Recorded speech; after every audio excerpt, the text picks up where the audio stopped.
Honda City TMO. Sejak kebelakangan ni kita banyak terima sahabat-sahabat yang bertanya tentang TMO. Dia nak tukar backlight warna oranye kepada warna putih. Seperti Honda City TMO yang facelift tu lah, yang cantik tu. Jadi isunya yang pertama, kalau kita tukar backlight tapi dia punya panel still warna oranye, result dia akan jadi warna oranye. Contoh seperti panel Alza ni, panel dia original warna oranye, kemudian backlight dia pun oranye. Kalau contoh kita dah tukar kepada putih dia punya backlight, seperti di atas ni, belakang kita tengok lampu ni warna putih, tapi result dia panel still nampak warna oranye. Jadi kepada sahabat yang nak buat, tak berbaloi kalau kita tukar sahaja backlight jadi putih tapi panel masih oranye.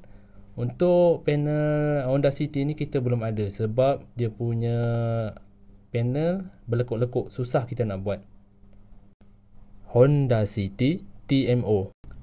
Sejak kebelakangan ni kita banyak terima sahabat-sahabat yang bertanya tentang TMO. Dia nak tukar backlight warna oranye kepada warna putih. Seperti Honda City TMO yang facelift tu lah, yang cantik tu.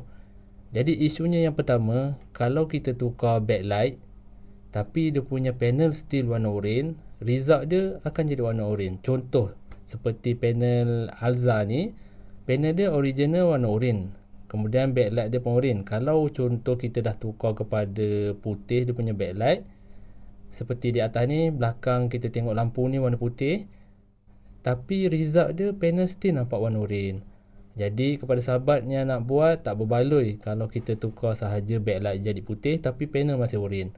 Untuk panel Honda City ni kita belum ada sebab dia punya panel berlekuk-lekuk, susah kita nak buat.